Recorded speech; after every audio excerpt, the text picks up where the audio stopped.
Hi, everyone. Good morning. I'm Clinton Smith, style editor at Atlanta Homes and Lifestyles magazine. For those of you having deja vu, this is a new role that I started at the beginning of the month, in addition to some other design-related hats that I wear. Over the past 20 years, I've held either 5 or 6 titles at the magazine. So the last month has really been a homecoming of sorts, and it's nice to be back involved with Atlanta Homes and Lifestyles and working with Elizabeth Rawls and the team there, and of course the Atlanta design community in a much more active way. So thank you for the warm welcome. Before we get started, I want to extend a warm welcome to everyone, albeit virtually. I very much look forward to seeing everyone when we can all gather together in person. And a big thank you to ADAC, of course, Katie, Mackenzie, and others for all their work in making Discover ADAC happen in this new format. This is no small feat, and I tip my hat to them. The title of our talk today is Natural Connections. Homeowners are looking for experiences to help nurture their well-being, and we'll explore a community that's designed around that premise. Plus, we'll be looking at natural connections through the lens of collaboration. Design is never done in a vacuum, and I think all of us have been relying upon our long-term connections and trusted resources now more than ever. To discuss all of this, I'm so thrilled to be joined by 3 remarkable and respected talents in their respective fields. The designer Smith Haynes and Ryan Hughes and Stephen Leonard of the R. Hughes showroom. If you live in Atlanta and dine out, you've probably visited a Smith Haynes design restaurant over the years. He's really helped shape the dining scene in the city. His firm, Smith Haynes Studio, is known for creating some of the most unique hospitality and lifestyle projects, both in Atlanta and across the Southeast and the United States. Smith and his team have designed everything from coffee shops to art galleries, to spas, to hotel lobbies, to private residences. He's also had a creative role in helping to imagine and shape Serenbe, the community we'll be talking about later, since its very inception. If you're a regular visitor to ADAC and have visited the 3rd floor, there's little doubt that you've not met Ryan Hughes and Stephen Leonard of the R. Hughes showroom. Just recently, the Business of Home dubbed the space the coolest showroom in America. Congratulations to them on that accolade. The duo have a proven talent for discovering previously unseen, impactful, artisan quality pieces and makers and introducing them to the Southeastern marketplace. Their 9,000 square foot showroom is both experiential in design and unique in its immersive installations and displays. More on all of that in just a moment. Right now, please join me in welcoming Smith, Ryan, and Stephen. So just a quick reminder before we get started, you can submit questions via the Q&A button, and we'll be answering them at the end of the presentation. So please send your questions and we'll get to them at the very end. So as we talk about natural connections, we're going to be taking a virtual field trip later in our talk to the wellness-focused Serenbe community, a place where work has led each of my panelists. I guess we're going to get on the virtual downtown connector and make our way down there from ADAC. So, but before we go there, I want to start in the showroom and talk briefly about R. Hughes, its inception, and evolution. I think the showroom has such a significant place at the heart of ADAC now that I think even such a short time, people have forgotten, Ryan and Stephen, that you originally started off-site before making your way to ADAC. Can you briefly tell everyone what led you here and how your initial experience with Smith began? Yeah, so originally we were on the west side at White Provision, which is a really cool building. And I kind of wanted to do something different, and that was kind of the reason for the start there. And ADAC had been reaching out and wanted us to come to the design center. And also the design center is where people shop in the South. So we wanted to be there too. And I think, but we wanted it to feel like something different. And that kind of led us to Smith Haynes. I was thinking to myself, you know, what are my favorite places in Atlanta to go? And a lot of those places are restaurants he's designed. And So I called a friend up and I said, we can't afford him. It's just that. And she's like, you don't know until you call him. So we called him and we met with him, and he was just as excited about the project as we were. And I felt that from the initial meeting. And so it became the space we're in today. So we've now been in the space 5 years. So it's suffice it to say, you really recreated this from the ground up, with the floors pretty much being one of the most important elements of the design of the whole space. Can you and Smith chat about why that was so important?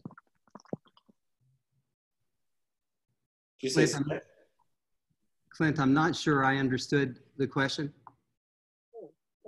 Reimagining the space from the ground up.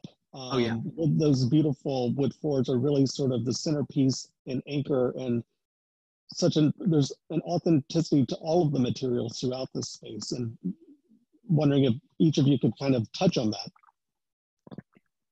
Sure. Well, when Ryan and Stephen came to our studio to talk to us about the project, I was really impressed that I felt like they wanted to really have, they were embarking on a hospitality business, as well as a place for people to find beautiful things.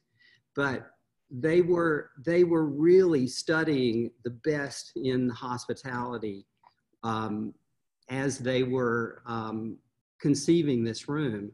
And so when we thought of the room, we really didn't just think about it as a place to sell things.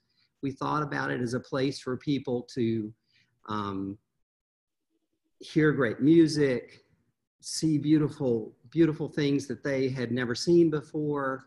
And we did a lot of study about the best hoteliers, Sean McPherson, Aaron Martin. We looked at hotels like Chateau Marmont and the North Hotel in Redwood and Andre Balaz. So I thought it was fascinating. They were coming to me and really kind of reimagining show space as a place to be in the hospitality business. Seeing that original slide is like going down memory lane. And to Ryan's point, saying that we didn't know if we could afford Smith, we were able to afford the fees, but I don't know if we were able to afford his imagination, because looking at all the things on that board that we wanted to do and execute, some of them we were able to, some of them we weren't. It's really just nice to see that again. Well, you bought that floor. Yeah, we did. The floor was a big thing, but I mean, even what was drawn originally was a lot more steel and glass, like all plaster and brick walls. I mean, a lot of that had to be cut. And I remember when we were cutting it from the budget, I was just like, oh my gosh, is this going to feel as good as we had originally hoped and imagined? And that was the whole design philosophy behind this. The space was the experience the space would give you. And, you know, when I see something and I think it's perfect and it's in my head, we have to have it. So that was a learning process for me too. And I, even now looking back at those boards, the space is obviously still as successful without some of those things we had to cut from the budget. But the floor definitely was something that was sticker shock at first. It's all reclaimed floor, which for 9,000 square feet, you know, in a commercial space is a lot of money, you know, because we obviously don't own the space. So, but that was, Smith really pushed us on that. And I think it was kind of the foundation of the room that was just so important, because he said to me, Ryan, who else does a floor like this in their showroom? And I thought, well, unless it's an old space in Soho, New York, or, you know, an old building, you just don't see this. And that was a big part of the feeling of the room. To incorporate natural light into the space, which, talking about natural connections, you really brought some of the outdoors inside, which had not been done as much before there, correct? Yeah, that's true. So Smith really, I'll let him speak on this, but everyone always thought your you know, your front of house is kind of, or your display area is what you see from the hallway. And Smith had a different way of approaching the layout of the space. He's like, we need to give more light in the back, so then you have some back of house things in the front, which is kind of the opposite way of thinking about the typical showroom build outs in the building. And it was brilliant because having the natural light is just in all those windows, it makes such a difference in the way the space feels.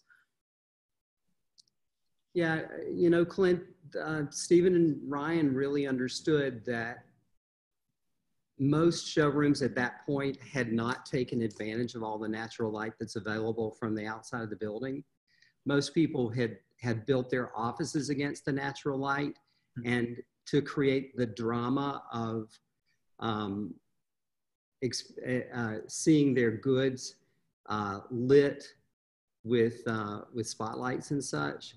But I think what happened with this room was the natural light was really drawing you in, especially in the front room, the main room of the showroom.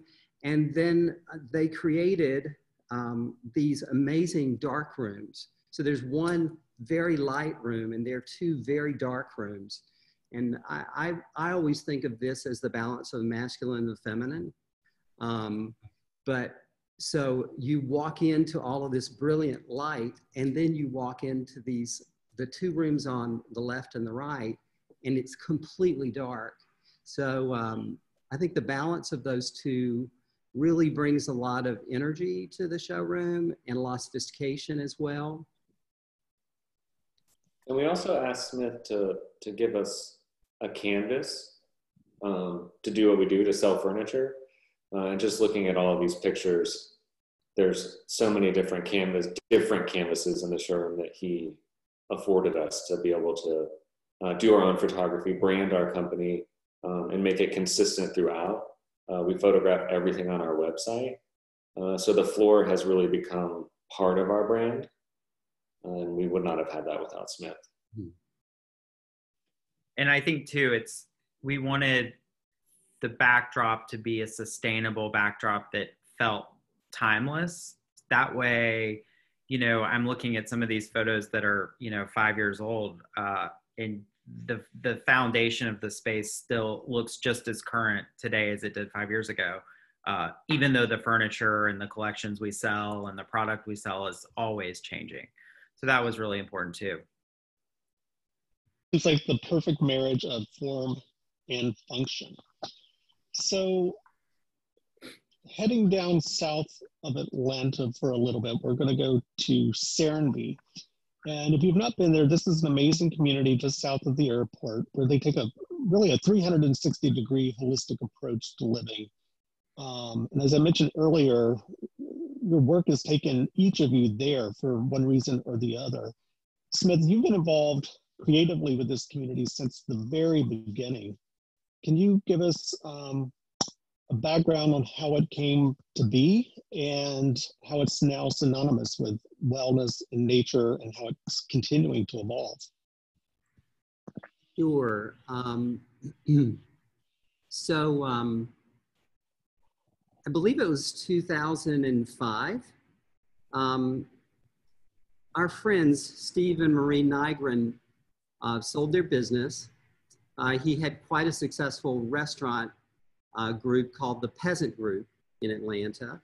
And he had sold his business, and they decided that they wanted to, instead of live in Ansley, they decided that they wanted to live in the country. So they bought a country house and turned it into a bed and breakfast. And their kids were in high school, and they could get their kids to high school from Serenbe.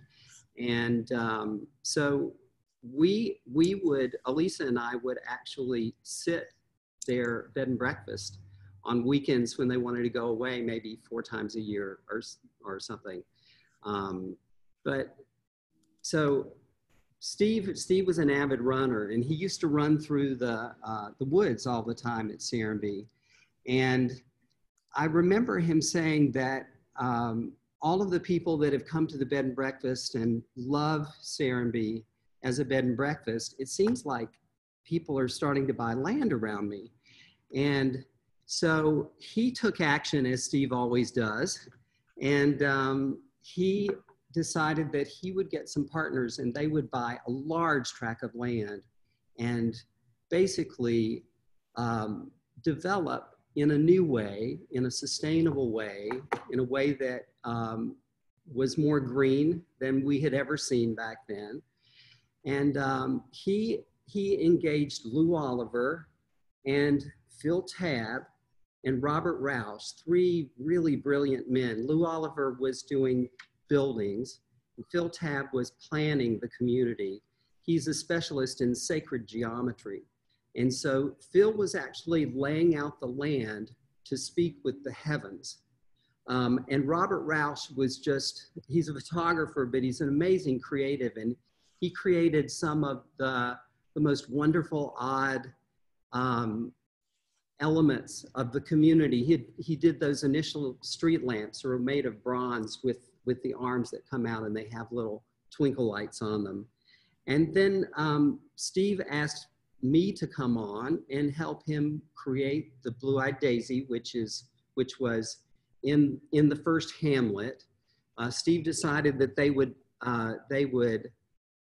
fashion this after like small towns in England out in the countryside. So he called them hamlets. And the first hamlet is Selburn.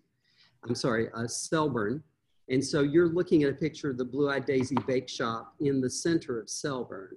So Selburn is like a pod of 150 houses. And so for almost 5 years, I worked with Lou and Phil and Robert and Steve and a whole group of engineers. And I mean, we were basically concepting a small town, gathering the lodging or gathering the houses very tight in the middle of the community or the hamlet. And then as you get to the edges of the hamlet, it gets more sparse and there become estate sites and that kind of thing. But if you go back a couple of slides to the labyrinth. So Steve and Marie are amazing at creating community. They actually had an event for 35 of us. They engaged 2 women from Maine who specialize in designing labyrinths. And so these 2 women came for a weekend and Steve and Marie put up 35 of their friends to create this labyrinth. I spent 2.5 days actually lugging rocks, creating this. So really, Steve has created, and all the people around him, his whole family, have created a town. There are now 3 hamlets. There's Selburn Grange, which is the farm hamlet, and then Motto, which is what they consider the wellness community, or so Motto is a Creek Indian word. It means life and balance. So that Motto is their newest of the 3 pods or communities. Around 2005 at this point, do you think they were ahead of their time? I mean, I don't think people were celebrating this sort of farm to table lifestyle sensibility yet. I think the Nigrans are visionaries. I think they saw it coming. They knew that people were going to be interested in this. And, you know, what's fascinating now is their sense of building a community has drawn all kinds of creatives and high-level professionals, writers, artists, designers are now living in that community. And I think it's the thing that is now drawing the people like Ryan, who has just recently committed to doing a house there. But their sense of pulling the right people together and then envisioning something that is just bigger than most people could. I think that's what they're really gifted at. And do you think when people first arrive, and those who have never been there before, that they really, do you think they walk away, do you think they enter this world thinking they're going to find one thing and leave with some sort of other experience that really sort of, I would think, is much more emotional? Because anytime I've visited, you sort of walk away with a piece of the sense of peace and serenity and calmness, which you don't necessarily get visiting a commercial development.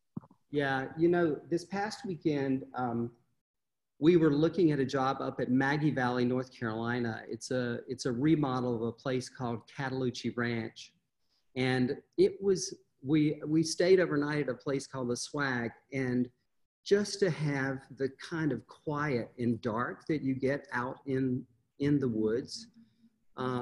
Like, we worked probably a 10-hour day, but afterwards it was just like complete and utter quiet. I was very moved by how it made me feel to get out in the country like that. And I think that's what happens when people go to Serenbe. I think there's a lot of activities you can do. I think there's tons to do. And Ryan said yesterday when we were talking that, like, everything is there. You know, there's everything you need is in that community, but then you also are in the pitch black dark of the dark night of 30 minutes south of Atlanta, and you don't have the city lights. And I think there's just this feeling you get when you're in that kind of environment. So, as I mentioned earlier, it's always been had this farm to table sensibility, but a recent project you worked on there, Halsa, sort of takes that to another level. I can't get the menu out of my head. I'm obsessing over the crispy kale and Brussels sprout tacos with avocado, cilantro, baby heirloom tomato, chipotle tofu, and cilantro lime aioli. It's almost worth getting on a flight to come down there just to have that for lunch. You too can go vegan. Actually, I will say that is the best thing on the menu. And I've had like everything on the menu. Is that one dish? Yeah, one dish. So the restaurant Halsa is based on Swedish design and culture, and Halsa, I didn't realize, actually translates to health in Swedish. Can you tell us a little bit about your work on that? And I'm really interested in how you kind of translate that ethos into materials and furnishings. Well, Steve and his wife had just gone to Sweden, and they came back really inspired to make Motto into a very colorful community. In Sweden, you'll often find the houses are like yellow and pink and blue and gray and black and purple and pink. And this is what Steve wanted it at Motto, the community where the pod or the hamlet where Halsa is located. So I worked with Steve actually on colorizing all of the houses at Motto, like in a plan. He wanted to make a plan of how to colorize the houses.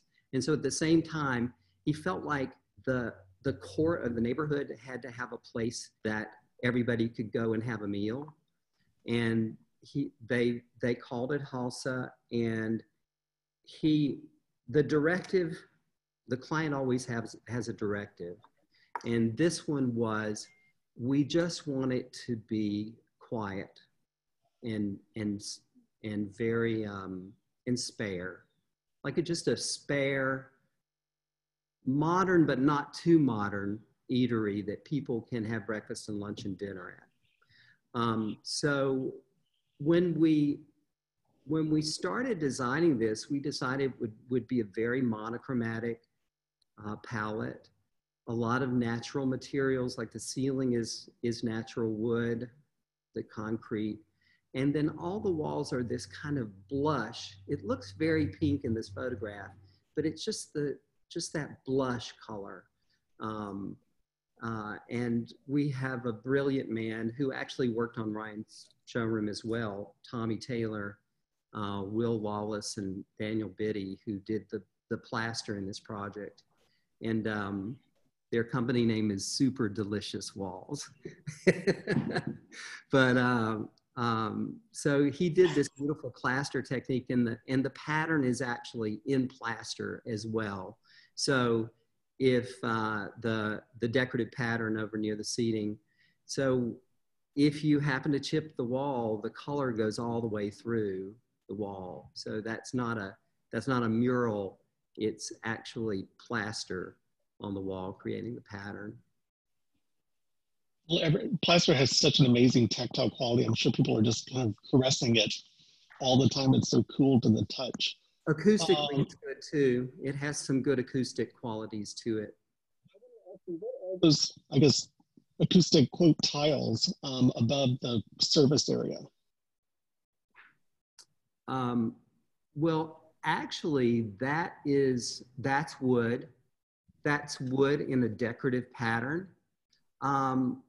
At some point in the project, Lauren from my studio, who was running this project, kind of came up with this a pill shape, that she wanted that pill shape to happen a few times. And if you notice, it happens a little bit in the stool, it happens in the chair, and it happens in the ceiling. It's kind of this oval shape. And that's wood, but the remainder of the ceiling is a ceiling that was developed for museums in France. The company name is Clipso, and we use it quite often. It looks like drywall, but it gives the most beautiful acoustical quality to the room. It doesn't deaden it's like a really brilliant sound. It doesn't deaden the sound, but it makes everything just lush. And how important is it to inject contemporary design into a community like this, which is out in the country, so that, you know, maybe city people who are visiting expect, you know, the barns and the horses and, you know, more traditional aspects of architecture? This must be a really welcome surprise when they kind of walk in the door. Yeah, I would think they would think it was nice and fresh. And I mean, a lot of sophisticated people go to Serenbe, so they want a little bit of everything, you know. They want their country to be country, and they want their modern to be a little country too. I mean, that's kind of a little, you know, textural, but yeah. I will say that one of the ways that Ryan got me to work on the project that we worked on down there was enticing me to eat at Hulsa. So that restaurant got me down there a few times. There you go. Part of the presentation. The two of you worked on an amazing house for a friend, which was featured in the August issue of Atlanta Homes and Lifestyles and is currently on the magazine's website. Can you share with us a little bit about how this came about? You're both the first to say that you're not interior designers and you're not quitting your day job, but this is a remarkable project that you did for a friend. Yeah, no, we're definitely not designers. So I actually I followed Serenbe on Instagram, obviously, and I saw this house on Instagram that Serenbe had posted, and my really good friend Jared had been talking about wanting a place to escape. He's a busy real estate agent in Atlanta, and so this house popped up, and I said, Jared, this is one of my favorite houses I've ever seen. We should go look at it. And so we drove down there. I think it was on a Sunday, and I was shocked, but he ended up making an offer on it. So it was pretty much built. Everything was done. We got to pick out the hardwood floors for it, very minimal things. And then I told him, I said, you know, I think if this is going to be your kind of escape house, it has to feel exactly like your personality, and it has to be a place that you feel really good in. And he had never had really a home designed with that in mind. And I thought Serenbe was the perfect place to have that experience in this home.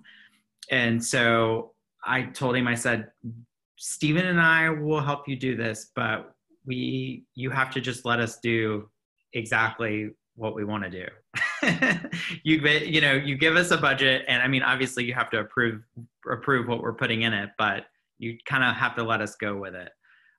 So almost it was like kind of a experimental like showroom situation where we don't have to get really approval from anyone, with what we pick out for the showroom. So this was kind of the same thing on a design project aspect. And so that's kind of how it all began, really. I'll let Stephen Ryan, speak on it a little more. Yeah. did you hit the budget? No. It went way over budget. And then he told me at the end of the project that he hated yellow. There's quite a bit of yellow in the project. But anyways. Well, the good news is Jared doesn't like the word budget either, so it worked out for everyone. Yes. I think it's interesting, as beautiful as this is, one of the aspects of Serenbe is you have all of this amazing open space and countryside, but there are pockets where the houses are clustered together. So privacy can be an issue. And here you had an amazing solution to really give him privacy in this living room, but really not separate the space from the outside world. Yeah. And I always find that curious that people want windows and all like light and everything, and then they just cover them up because you look right into your neighbor's house.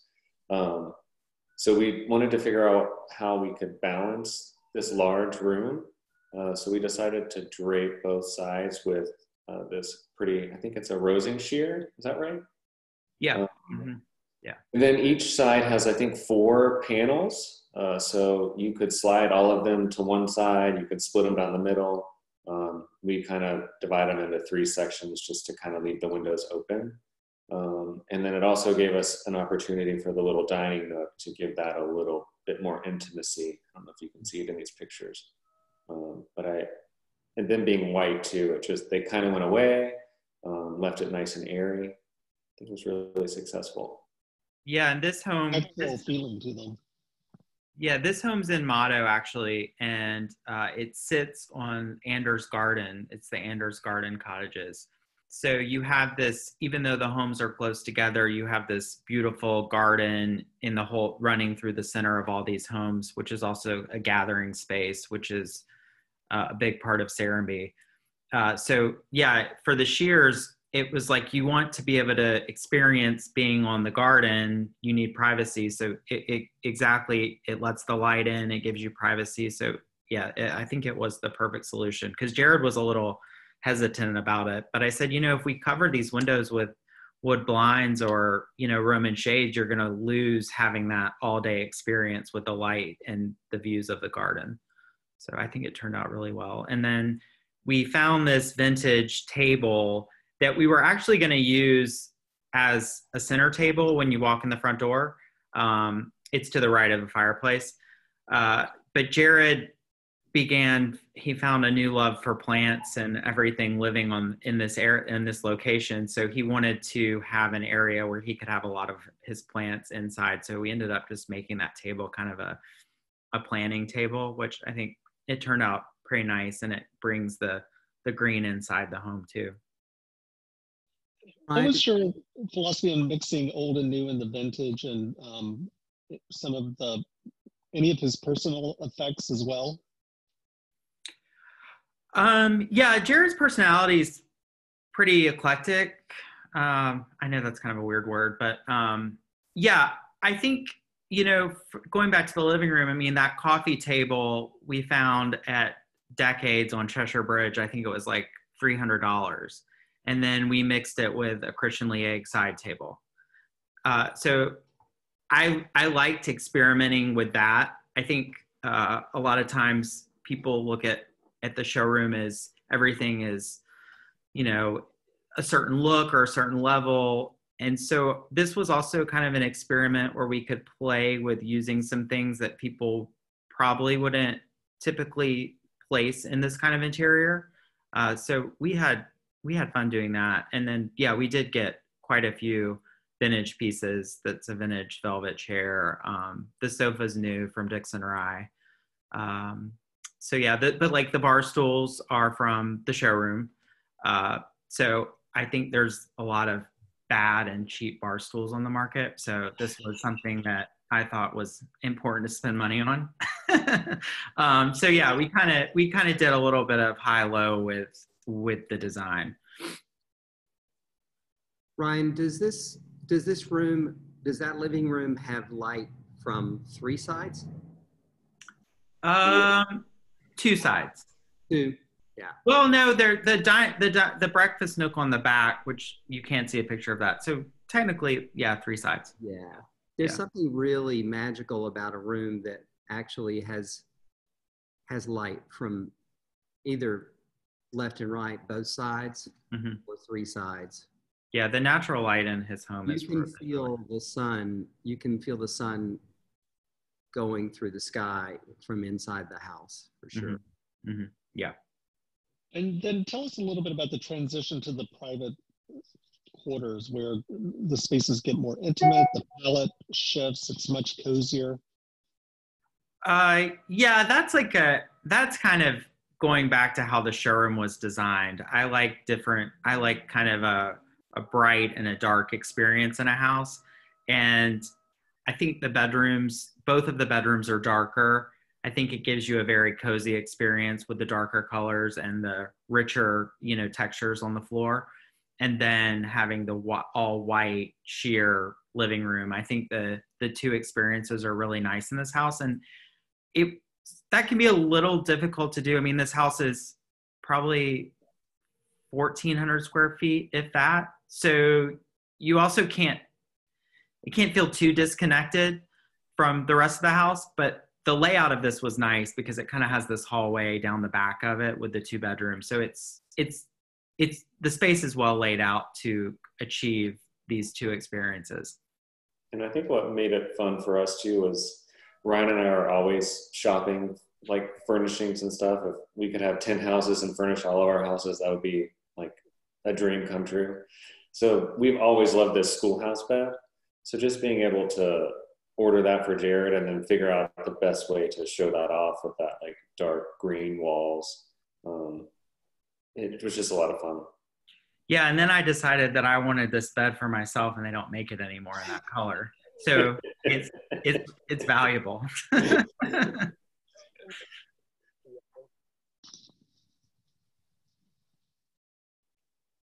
Can you hear me? Yes. Yeah. Has he come around to liking the yellow? No. He won't admit it. I actually think he secretly really likes the color. I think he's just giving me a hard time. Is that light fixture vintage? Yeah. Yeah. There's a funny story behind that. We were at a place on the west side, and I don't know, Stephen said, let's go into the basement of it. I don't know. And we went down in this basement, and this thing was hanging on the ceiling, not lit. It just looked like some sort of sculpture on the ceiling. And Stephen's like, I think it's a light fixture. And so we went up and asked the woman, we're like, is this for sale? And she's like, yeah. And I think it was like $100 or something. But it's such I don't know. I think it made the color's great. Yeah. The color's great. It's, it adds a little bit of farm to the project, I think. Yeah. 100%. I love the mix of the contemporary art with the bed, which is much more traditional, and then looks like the vintage dresser. It's just a great composition. Yeah, I think the mix.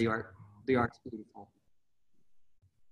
In this room with the grass cloth and the sisal rugs. The grass cloth was actually like an afterthought. What made you decide to put that in there, Ryan? That wasn't the original design. So I know the walls in this room are originally white, and Jared was not sleeping. This is the master. That's right. He wasn't sleeping in the room. He was sleeping in the guest room. He's like, I just like the guest room better. The master just doesn't feel cozy.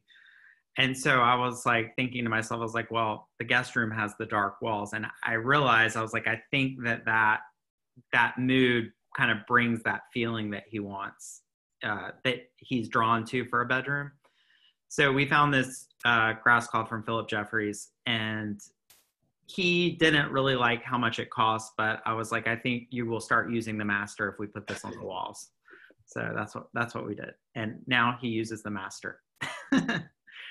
And then these, all this art in the hallway, this was kind of Jared's project.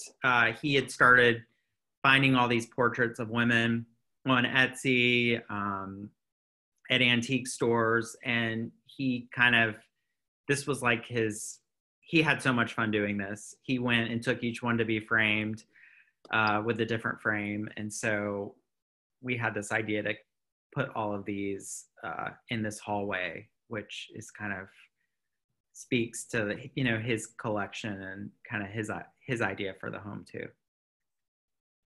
So, Ryan, you have been seduced by Serenbe yourself, Yeah.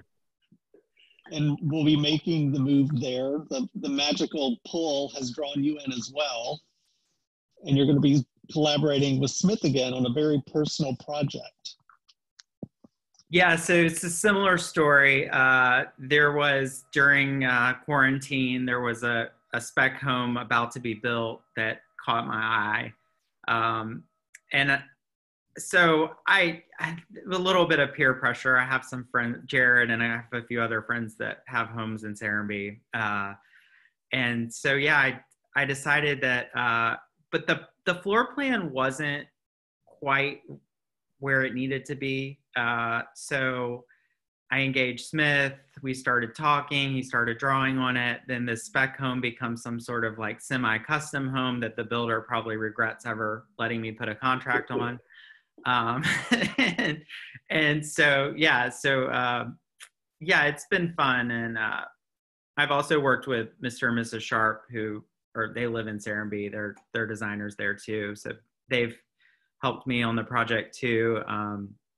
But yeah, this has just been a great kind of little reconnection with Smith too. Since the showroom, we work really well together, and we're usually on the same page. I think. I don't know if he agrees, but so yeah, it's been fun. And this is also my house in Atlanta was very black and white, and so this is another kind of experiment for me to use more color than I normally would on a house.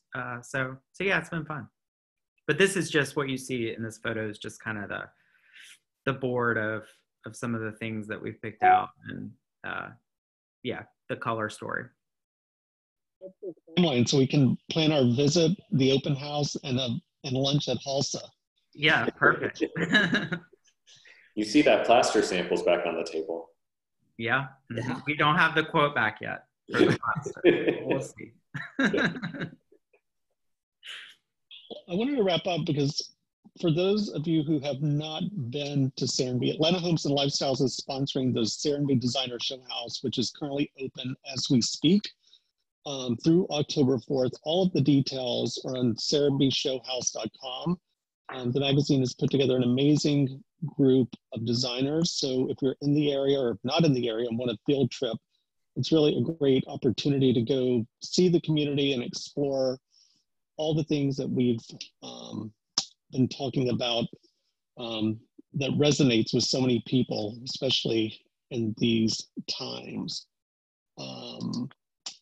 So now I think we're ready for Q&A.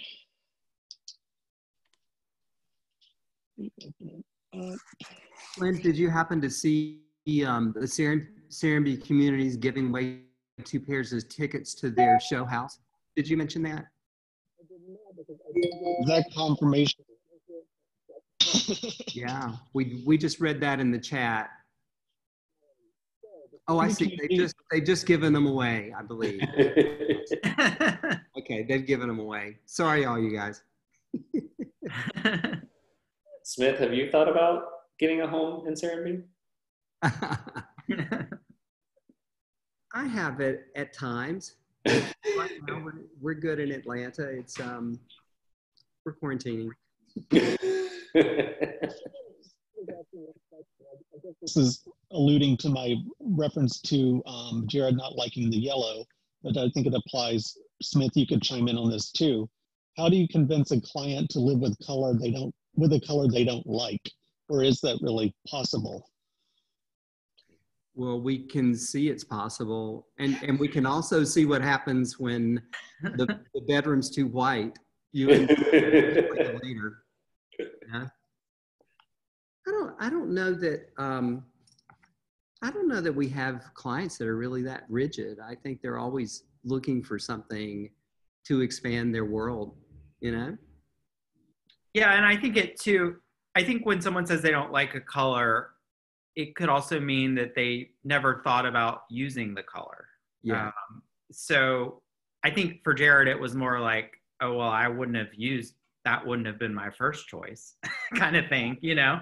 But it ended up being, I think it works with the rest of the colors. And so then it ends up becoming not so much of an issue. I think if you just put a yellow fabric sample on the table, he might say, I absolutely hate that. But I think when you see it with the space and the green and the other colors that we used, it ends up working. I think maybe too, like the pink plaster in Halsa was probably to some people that could have felt risky, but it really works in the space that Smith designed and is quite calming as a color. Someone's asking in the Jared's house, where did you say the vintage coffee table came from? It came from an antique store I love on Cheshire Bridge. It's hit or miss, so I will warn you of that. But it's called Decades, and it's on Cheshire Bridge. And you can find some treasures there sometimes. I think all the antique and vintage shops are hit or miss, right? Yeah, they are, yeah.